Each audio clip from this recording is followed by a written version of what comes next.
Si cantik-cantik adalah Hailey, dan orang di sampingnya adalah Drew. Hailey telah kehilangan jumlah berat yang terlihat dan kecepatan di mana dia kembali ke bentuk semula setelah lahir sungguh luar biasa. Kebanyakan wanita akan membutuhkan waktu lebih lama untuk menurunkan berat badan saat hamil. Itu juga karena Hailey cantik dan memiliki harapan yang tinggi untuk dirinya sendiri.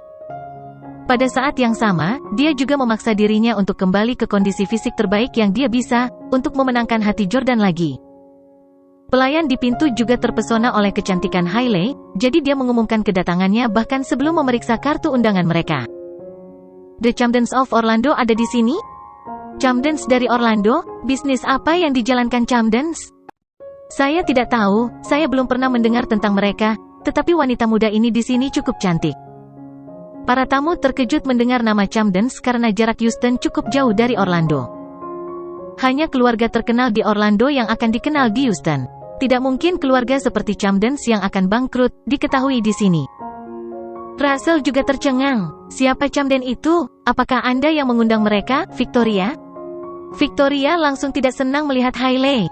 Dia menjelaskan kepada Russell, wanita itu adalah mantan istri Jordan dan Chayden Huxley. Aku akan pergi melihat sementara kamu tinggal di sini. Petik 2. Oke.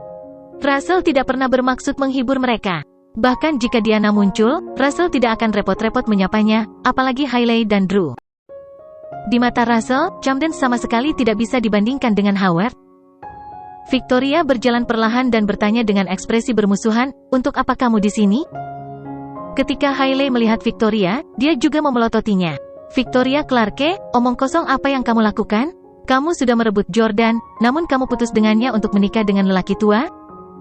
Ketika Hailey mendengar berita bahwa Victoria dan Russell menikah, dia mengira itu palsu di beberapa titik. Alasannya adalah Hailey tahu Victoria adalah wanita yang cerdas seperti dia dan karena mereka berdua berkencan dengan Jordan, dia tahu Victoria pasti menyadari atribut positif Jordan. Dalam hal kekayaan dan status, Jordan jauh lebih unggul dari Russell, apalagi hal-hal seperti usia dan penampilan. Hanya orang bodoh yang akan memilih Russell daripada Jordan.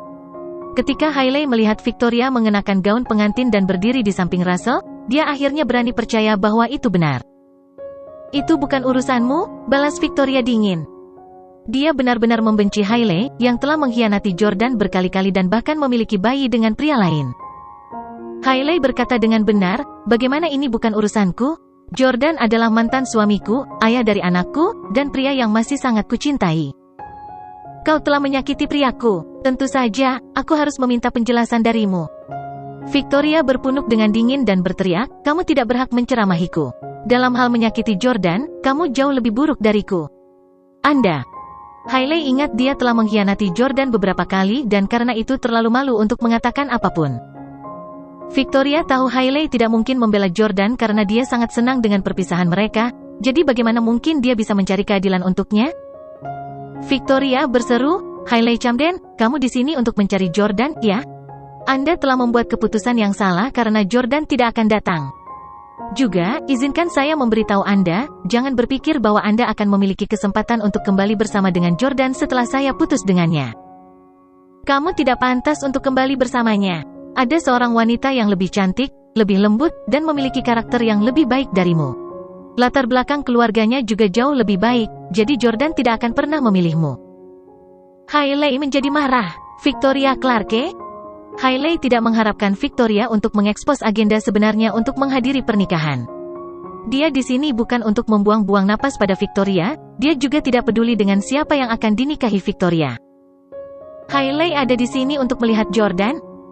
Hailey belum dapat menghubungi Jordan baru-baru ini karena dia menolak untuk membalas pesan teksnya atau menjawab panggilannya. Sekarang setelah Jordan putus dengan Victoria, itu adalah kesempatan besar bagi Hailey untuk kembali bersama dengan Jordan. Menurut pengalaman pernikahan Hailey, Jordan pasti akan muncul di pernikahan Victoria hari ini. Jordan suka membuat masalah di pernikahan orang lain. Dia merusak kedua pernikahanku, jadi dia pasti akan datang ke pernikahan Victoria hari ini. Sebelumnya, Jordan sempat merusak kedua pernikahan Hailey dengan Tyler dan Chayden. Dia percaya bahwa Victoria dan Russell tidak akan bisa lepas dari nasib yang sama.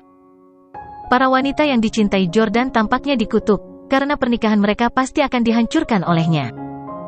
Hailey berkata, Victoria, aku senang kamu cukup bijaksana untuk meninggalkan Jordan. Saya di sini hari ini untuk memberi selamat kepada Anda.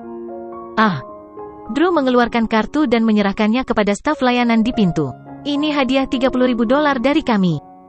Staf layanan terkejut karena $30.000 adalah jumlah uang yang cukup besar. Jika mereka tidak diizinkan masuk atau bahkan makan setelah memberikan hadiah sebesar $30.000, itu benar-benar tampak tidak masuk akal. Hailey adalah mantan istri Jordan, dan dia tidak ingin mempermalukannya terlalu dalam.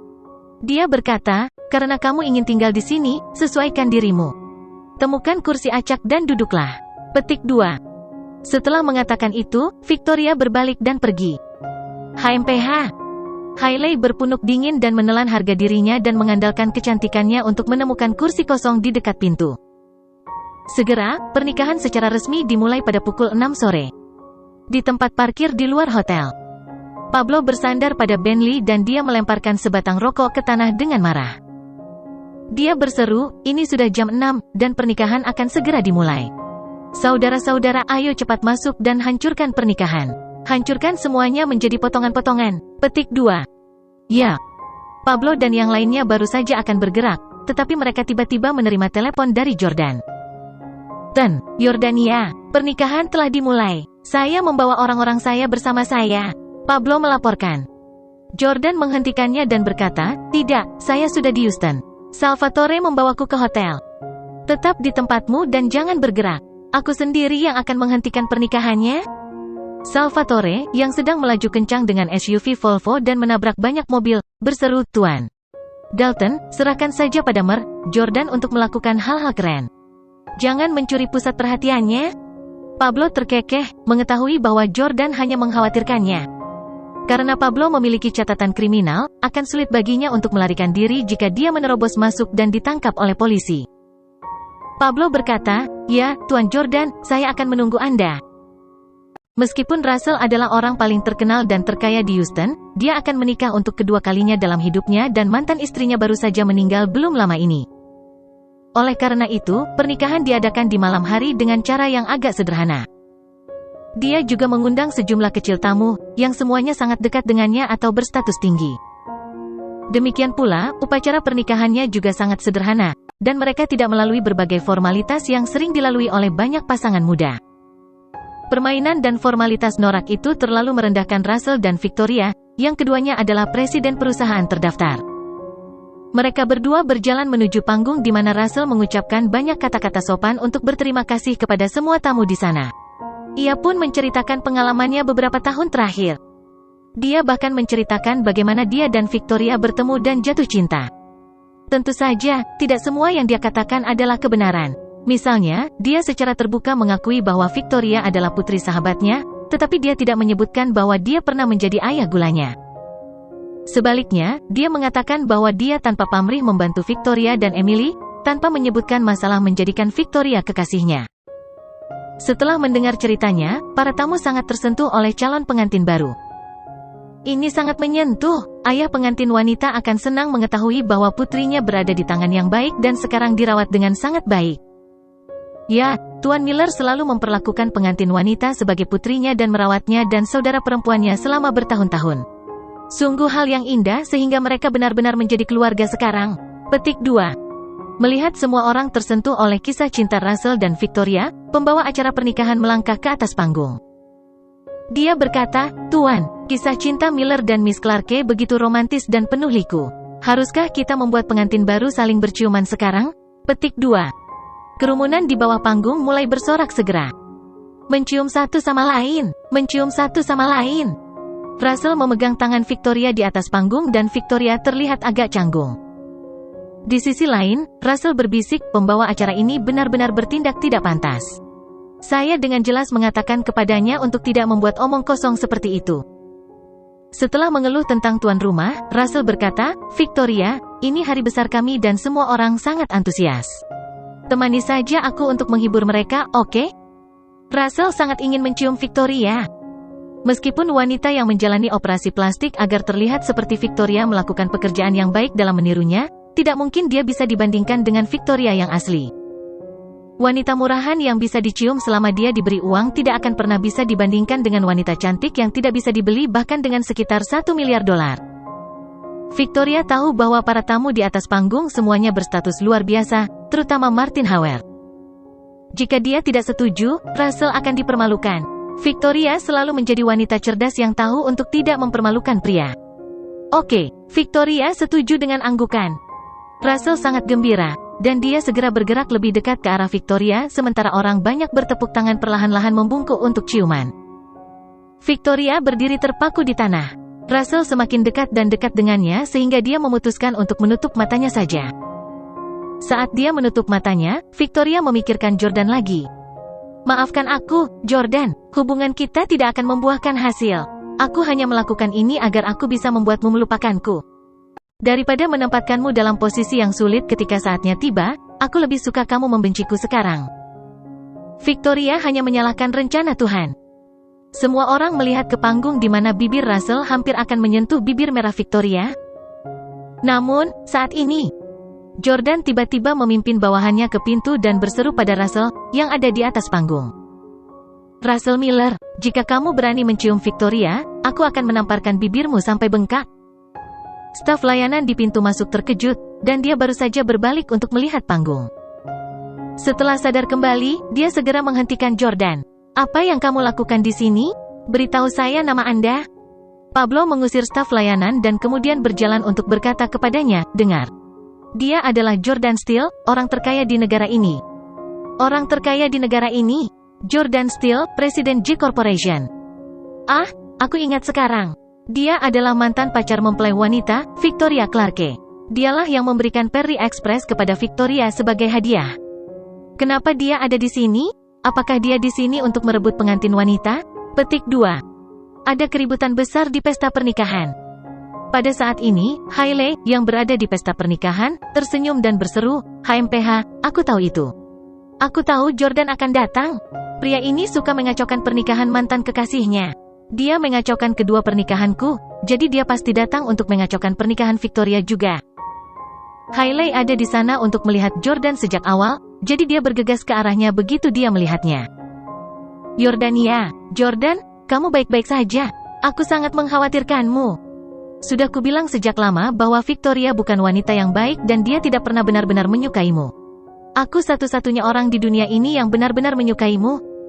Hailey sengaja mendandani dirinya sendiri dan dengan sengaja mendandani dirinya dengan pakaian yang akan memamerkan sosok sempurna pasca persalinannya dalam upaya membuat Jordan menyalakan kembali cintanya padanya. Namun, Jordan mendorong Hailey menjauh. Hailey tanpa ampun didorong ke tanah. Enyah, kata Jordan dingin. Kamu satu-satunya orang di dunia yang benar-benar menyukaiku? Terima kasih banyak. Kamu membuatku selingkuh 3 kali dan kamu masih punya pipi untuk mengatakan hal seperti itu.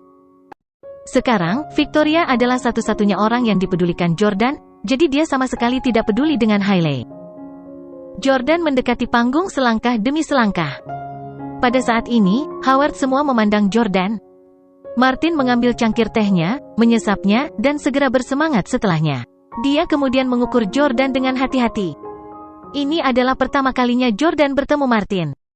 Dia Jordan Steele, ayah Chloe? Martin bertanya pada Lauren, yang ada di sebelahnya. Lauren mengangguk sementara Clarice, yang ada di sampingnya, mengerutkan kening dan diam-diam berpikir, pria itu berpura-pura menjadi sopir Brad saat pertama kali dia datang ke tempat kita. Martin tersenyum dan berkata, tidak buruk. Dia jauh lebih menyenangkan untuk dilihat secara langsung.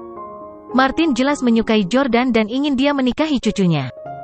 Jordan bahkan tidak memperhatikan keluarga Howard dan langsung menuju Russell dan Victoria. Di sisi lain, Russell sangat marah dengan fakta bahwa Jordan ada di sana untuk membuat masalah di pernikahannya, yang banyak dihadiri oleh banyak orang. Jordan, beraninya kau membuat kekacauan di pernikahanku, teriak Russell, menunjuk Jordan dari panggung. Jordan menjawab, mengapa saya tidak berani? Petugas keamanan yang diatur Russell untuk hadir di pesta pernikahan mulai mengambil tindakan dengan cepat. Namun, Pablo, Salvatore dan yang lainnya, yang berdiri di belakang Jordan, dengan cepat mengambil tindakan juga. Mereka menatap petugas keamanan, mencegah mereka mendekati Yordania.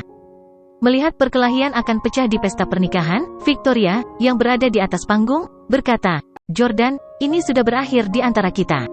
Aku tidak akan kembali bersamamu bahkan jika kamu menghentikanku untuk menikahi Russell. Russell menunjuk Jordan dan berkata, dengar itu. Victoria sudah lama ingin putus denganmu. Jordan Steele, bagaimanapun juga, Anda adalah presiden sebuah perusahaan besar. Tidakkah kamu merasa malu melakukan hal yang kekanak-kanakan ketika kamu memiliki status yang begitu tinggi? Petik 2. Tamu-tamu lain menuduh Jordan dan menudingnya. Jordan Steele benar-benar tidak dewasa. Pengantin wanita jelas tidak mencintainya lagi. Beraninya dia datang ke sini dan mengganggunya? Betapa tidak tahu malu. Tepat, orang-orang muda dapat mengikuti arus dan mengambil hal-hal dengan mudah. Apa lelucon? Merebut pengantin? Apakah Anda pikir Anda sedang syuting serial drama? Pengantin wanita tidak akan pergi bersamamu. Haha. Mendengar komentar yang datang dari belakang, Jordan sangat tidak senang dan dia berbalik untuk menatap tajam ke arah mereka. Jordan melihat Brett, yang sedang menikmati pertunjukan yang bagus dengan satu kaki disilangkan. Jordan telah menatap Brett sejak dia melihatnya. Brett berkata dengan sedih, untuk apa kamu memelototiku? Bukannya aku memarahimu. Brett berpikir, saya belum menyelesaikan masalah dengan Anda karena mengirim saya ke kantor polisi dalam hal seperti UFO terkutuk itu sebelumnya. Pada saat ini, Lauren memukul Brett dan mencaci, jangan bicara omong kosong. Lauren tahu Jordan sekarang dalam suasana hati yang buruk karena dia harus melihat mantan pacarnya menikah dengan pria lain. Karenanya, dia tidak ingin Brett menggosoknya. Brett menghela nafas tak berdaya, meletakkan kakinya dan duduk dengan benar. Dia juga berhenti melakukan kontak mata dengan Jordan. Ketika Jordan melihat Lauren, suasana hatinya juga agak rumit karena terakhir kali dia menguping percakapan Lauren dan Victoria, Lauren mengatakan bahwa dia menyukai Jordan. Pada saat ini, Hailey, yang duduk di dekat pintu masuk, kebetulan melihat Lauren, yang juga ada di dalam. Jordan berbalik dan terus menatap Victoria. Victoria, aku tahu kamu masih mencintaiku. Anda tidak bisa menipu saya. Petik 2. Russell, yang berada di samping, menjadi marah dan menyalak, Jordan Steele, jangan berlebihan. Victoria sekarang adalah istriku. Jika Anda berani menyemburkan omong kosong lagi, saya akan memanggil polisi dan membuat mereka menangkap Anda. Jordan memandang Russell dan berseru, Russell Miller, dasar bajingan. Ayah Victoria mempercayakannya kepada Anda saat itu, tetapi Anda memaksanya untuk menjadi kekasih Anda dan sekarang Anda berani menikahinya. Apakah kamu punya rasa malu sama sekali? Petik 2. Russell sama marahnya, kamu tidak pantas menyebut ayah Victoria? Kenapa tidak? Jordan membalas dengan benar. Russell berpunuk dingin dan menyalak, kamu tidak pantas tahu jawabannya? Jordan punuk juga, bukankah kamu hanya mencoba mengatakan bahwa ayahku membunuh ayah Victoria? Kata-kata Jordan mengejutkan semua orang, terutama Russell dan Victoria. Victoria tercengang, dan dia membeku di tempat. Bagaimana kamu mengetahuinya? Jordan berkata, Victoria, aku ingin memberitahumu bahwa ayahku tidak membunuh ayahmu. Anda salah. Mustahil. Russell langsung membantahnya. Saya telah mengirim orang untuk menyelidiki kematian Norman sejak 11 tahun yang lalu dan pada saat itu, saya menerima sebuah foto, yang memungkinkan saya untuk mengetahui penampilan si pembunuh. Beberapa waktu lalu, akhirnya aku mengetahui bahwa orang itu adalah ayah kandungmu, Rowan Steele. Yah, kecuali kamu tidak mengakui bahwa Rowan adalah ayahmu. Brett sangat gembira mendengar kata-kata Russell. Kedengarannya mengasyikkan. Tak heran Victoria tiba-tiba putus dengan Jordan Steele. Ternyata itu karena ayahnya membunuh ayahnya. Jordan berkata kepada Russell, Rowan Steele memang ayahku. Russell tertawa dan berkata, sebaiknya kamu berani mengakuinya, anak seorang pembunuh. Jordan menamparkan wajah Russell dan berseru, tapi ayahku tidak membunuh siapapun karena ayah Victoria, Norman Clarke, tidak mati sama sekali. Mendengar kata-kata itu, semua orang menjadi gempar lagi. Mereka berada di Houston di mana banyak orang mengenal Norman karena dia dulunya adalah tokoh terkemuka dalam lingkaran bisnis di sini. Seorang pria yang berusia sekitar 40 tahun berdiri dan berkata kepada Jordan, Pang, saya tidak peduli apakah Anda pemilik J Corporation atau ikan paus dari industri takeout. Jika kamu berani bercanda tentang Norman, aku tidak akan melepaskanmu. Orang lain juga menonjol dan mencela, itu benar, Norman telah membantu banyak dari kita. Tanpa bantuannya saat itu, saya tidak akan berada di tempat saya hari ini. Norman jelas cukup populer dan terhubung dengan baik. Brett berkomentar dengan kagum, Norman telah meninggal selama 11 tahun, dan masih ada orang yang membelanya. Dia jelas bukan orang yang sederhana. Martin, yang berada di meja yang sama, menyesap teh dan berkata, Norman memang sosok yang terkenal. Dia dulunya adalah seorang programmer, jadi keterampilan dan penilaiannya luar biasa.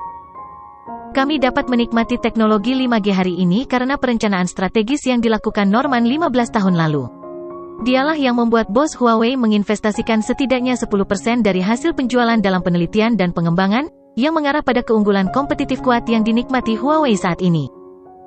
Mendengar kata-kata Martin, keluarga Howard telah mendapatkan pemahaman tertentu tentang Norman dan juga merasa bahwa kematiannya sangat disayangkan. Mereka merasa malu bahwa pria berbakat seperti itu telah dibunuh.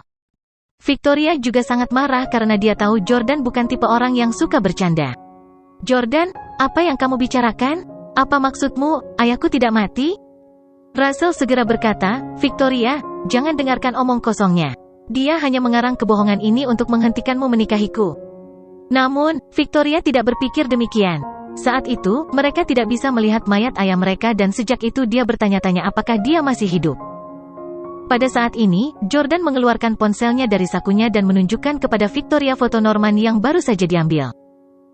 "Victoria, aku tidak berbohong padamu. Lihat, ini foto terbaru ayahmu." Saat dia melihat foto itu, Victoria menutup mulutnya dengan gelisah, dan kemudian meraih ponsel dengan kedua tangan untuk melihat foto itu dengan baik. Dia mulai menangis tanpa henti ketika dia melihat wajah yang akrab namun tidak dikenalnya. Ayah masih hidup? Mustahil." Russell mengambil ponselnya juga. Pada saat ini, dua pria parubaya yang membela Norman juga naik ke atas panggung untuk melihat foto itu. Mereka semua segera mengenali Norman. "Ya, itu Norman." Norman tidak mati. Terima kasih Tuhan." Namun, Russell tidak mau mempercayai ini. Dia berkata kepada Jordan, "Jordan, fotomu ini pasti telah direkayasa secara digital untuk mensimulasikan penampilannya setelah 10 tahun. Benar." Jordan berpunuk dengan dingin. "Russell Miller, mengapa kamu begitu takut? Apakah kamu khawatir jika ayah Victoria tidak mati, dia akan kembali untuk menyelesaikan masalah denganmu?" Petik 2. Jika Norman mengetahui bahwa Russell telah menipu dan memaksa Victoria muda untuk menjadi kekasihnya, dia pasti tidak akan melepaskannya. Kamu mengatakan omong kosong." Russell langsung membantah. "Norman adalah dermawan besar saya. Jika dia benar-benar masih hidup, aku akan menjadi yang paling bahagia. Apakah Anda membawanya ke sini?" Petik 2. Jordan tidak menjawab Russell dan malah melangkah ke atas panggung dan memegang tangan Victoria. "Victoria. Yordania." Jordan tidak bisa lagi menahan diri dan mencium Victoria. Victoria mengambil inisiatif untuk mencium Jordan juga. Mereka mulai berbagi ciuman penuh gairah di pernikahan Russell.